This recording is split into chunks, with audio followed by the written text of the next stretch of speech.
এদিকে চট্টগ্রাম মহানগরীর 52টি সড়কে একসময় ট্রাফিক সিগন্যাল বাতি থাকলেও এখন অনেকগুলো বন্ধ হয়ে গেছে। কিছু সিগন্যাল বাতি থাকলেও জ্বলে না আলো, কারণ রক্ষণাবেক্ষণের অভাব। তাই কখনো হাতের ইশারায়, কখনো বাঁশিতে ফু দিয়ে যান চলাচল নিয়ন্ত্রণ করছে নগরীর ট্রাফিক পুলিশ। এ নিয়ে নগরীর মেয়র জানান, মন্ত্রণালয় থেকে পর্যাপ্ত অর্থ বরাদ্দ না হওয়ায় নগরীর ট্রাফিক উন্নয়নের মতো বহু প্রকল্প আটকে আছে। আরও জানাচ্ছেন রাজীব বড়ুয়া।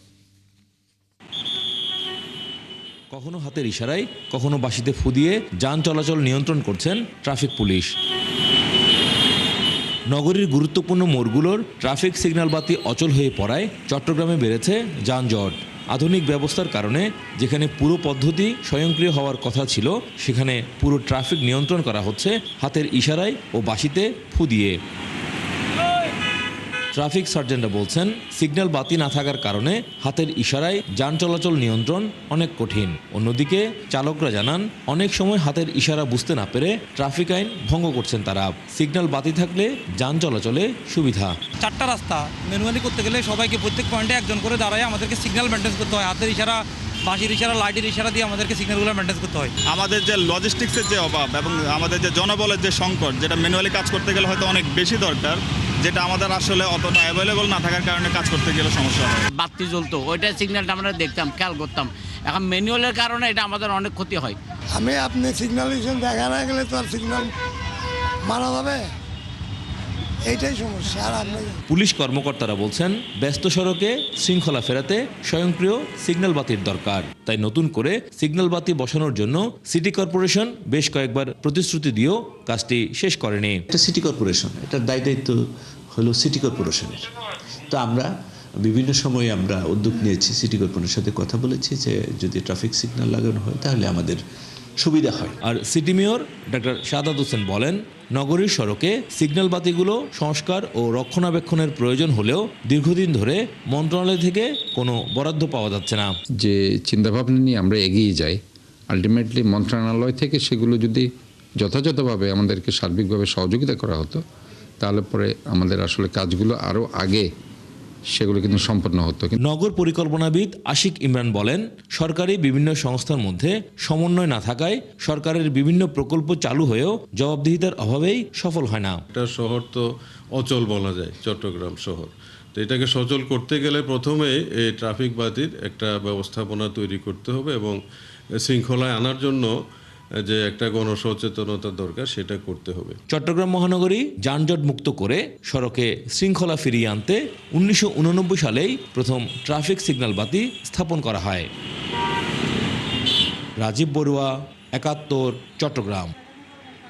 দর্শক, এই বিষয়টি নিয়ে আরো বিস্তারিত জানাতে আমাদের সাথে যুক্ত হচ্ছেন সহকর্মী রাজীব বড়ুয়া। রাজীব বড়ুয়া, আমরা আপনার প্রতিবেদনটি দেখছিলাম, ট্রাফিক সিগন্যাল নষ্ট, বাতি মেরামত এবং অপসারণের এই যে প্রতিবেদনটি দেখলাম, যেখানে মেয়র নিজেই বলেন মন্ত্রণালয় থেকে পর্যাপ্ত বরাদ্দ সময় মতো এবং চাহিদা মতো এখনো পাচ্ছেন না, যে কারণে এই ধরনের বেশ কিছু প্রকল্প আটকে আছে। এই বিষয়ে জানতে চাই, কি ধরনের পদক্ষেপ নেওয়া হচ্ছে এই ধরনের প্রকল্পকে পাশ করিয়ে নিয়ে আসার জন্য। শুভ সকাল। চট্টগ্রাম মহানগরীতে প্রায় 52টি সড়কের মধ্যে যে সিগন্যাল লাইটগুলো ছিল, ট্রাফিক সিগন্যাল লাইট, ওগুলো আসলে 1918 সালে আবার নতুন করে কিন্তু এই লাইটগুলো আবার লাগানো হয়েছিল। শুরুর দিকে যে লাইটগুলো ছিল ওগুলো অনেকগুলো নষ্ট হয়ে যাওয়ার পরে 18 সালে আবার নতুন করে সবগুলো লাইট লাগানো হয়েছিল, কিন্তু এখন রক্ষণাবেক্ষণের অভাবে সবগুলো লাইটই নষ্ট, একটা লাইটও আসলে কার্যকর না।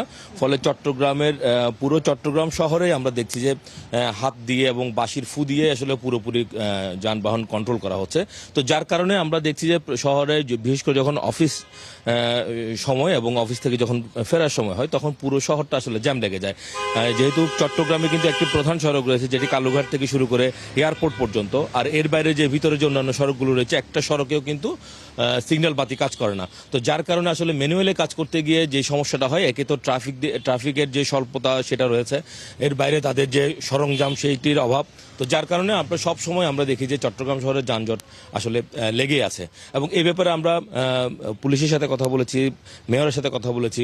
এখন এখানে সমস্যা হচ্ছে যে লাইটের যে ব্যবস্থাপনা সেটির লাগানোর দায়িত্ব হচ্ছে সিটি কর্পোরেশনের, আর মেনটেন্যান্সের দায়িত্ব হচ্ছে সিএমপির। তো যার কারণে আসলে দুই সংস্থার মধ্যে আসলে সমন্বয় না থাকে এই ঝামেলাটা হয়েছে। এবং তবে সিটি কর্পোরেশন যেটি বলছে যে তারা বলছে যে তারা এই নতুন করে আবার এই প্রজেক্টটি তারা হাতে নিতে চায়, কিন্তু তাদের কাছে যে অর্থ বরাদ্দ দেওয়ার কথা বারবার মন্ত্রণালয়ে বলার পরও কিন্তু তারা সেই অর্থটা আসলে ছাড় দিচ্ছে না। তো যার কারণে এই প্রজেক্টটা আসলে আটকে আছে। শুধুমাত্র এখনকার যিনি মেয়র দায়িত্বে আছেন তিনি না, তার আগের মেয়রও যিনি ছিলেন তিনি একই কথা বলেছেন যে গত কয়েক বছর ধরে তারা আসলে মন্ত্রণালয়গুলোতে বারবার তারা জানাচ্ছেন, চিঠি পাঠাচ্ছেন, কিন্তু কোনো রেসপন্স পাচ্ছেন না, কোনো অর্থ বরাদ্দ পাচ্ছেন না, যার কারণে এই প্রকল্পটি আসলে সফল হচ্ছে না।